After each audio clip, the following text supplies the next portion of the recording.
भारत में लोग इस मछली को बहुत ही चाव से खाया करते थे, लेकिन फिर अचानक से ऐसा क्या हुआ कि इतने पसंद किए जाने वाली मछली को और खाई जाने वाली मछली पर बैन लगा दिया गया। अब ना तो आज के समय में इस मछली को पाल सकता है और ना ही बाजारों में इसे बेचा जा सकता है। लेकिन आखिरकार क्यों हमारे भारत देश में इस मछली पर बैन लगा दिया गया?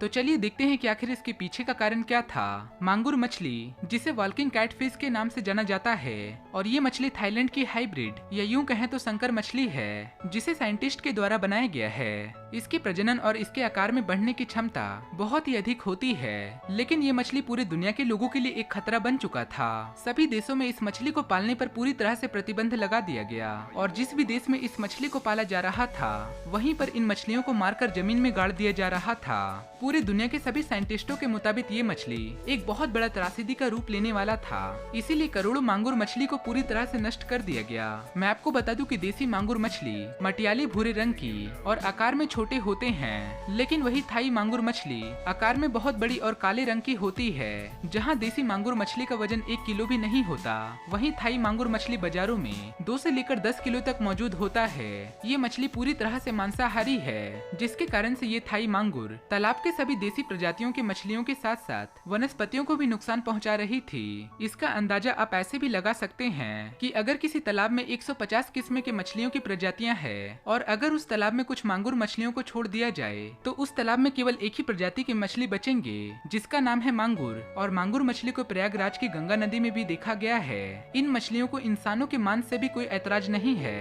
सही मायने में कहा जाए तो ये एक रेडिएटर मछली है, जो इंसानों के साथ साथ पर्यावरण के लिए भी बहुत बड़ा खतरा है। दरअसल इन मछलियों को पालने के लिए मछली पालन करने वाले लोग सड़ा गला मांस को तालाब में फेंकते हैं, जिससे जल प्रदूषित होता है। इसके साथ ही थाई मांगुर में हैवी मेटल भी पाया जाता है।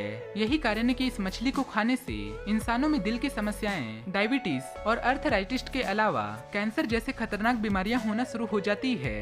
विदेशी मांगुर मछली हमारे भारत देश के बायोडायवर्सिटी को भी काफी नुकसान पहुंचाती आ रही है। मछली वैज्ञानिकों के अनुसार से यदि अगर इस मछली को नियंत्रण में या फिर अगर इसे बैन नहीं किया गया तो पौधे की कई सारे प्रजातियां और जीव पूरी तरह से विलुप्त हो जाएंगे। इस मछली से होने वाले कई सारे नुकसानों को देखते हुए एनजीटी यानी कि नेशनल ग्रीन ट्रिब्यूनल भी काफी ज्यादा सख्त है। एनजीटी ने बायोडायवर्सिटी पर पड़ने वाले नकारात्मक प्रभाव के कारण विदेशी मांगुर मछलियों को तुरंत पूरी तरह से नष्ट करने का आदेश दिया है।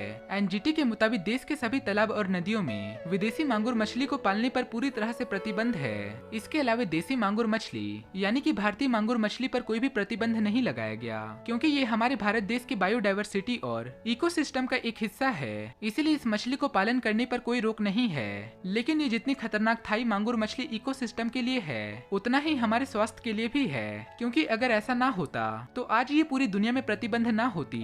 साल 2000 ईस्वी में ही भारत सरकार के द्वारा थाई मछलियों पर पूरी तरह से प्रतिबंध लगा दिया गया था। लेकिन आज भी अधिक मुनाफा कमाने के चक्कर में कई सारे मछुआरे तालाबों और नदियों में थाई मांगुर मछलियों को पाल रहे हैं। और इसका सबसे बड़ा कारण ये है कि ये मछली मात्र 4 महीनों में ही पूरे 4 किलो तक हो जाती है। जहाँ सभी मछलियाँ अधिक ऑक्सीजन लेने के लिए साफ पानी में रहना पसंद करती है, तो वहीं ये थाई मांगुर मछली गंदे से गंदे बदबूदार पानी में, जिसमें ऑक्सीजन की मात्रा बहुत ही ज्यादा कम होती है, और ये मछली उसमें भी रहकर जिंदा रह सकती है। वीडियो पसंद आया हो तो वीडियो को लाइक करें। अगर आप हमारे चैनल पर पहली बार हैं, तो हमारे चैनल को सब्सक्राइब करके नीचे दिए गए बेल आइकन को जरूर दबा दें, ताकि ऐसे ही आने वाली वीडियो की नोटिफिकेशन आपको मिलती रहे। वीडियो देखने के लिए आपका धन्यवाद।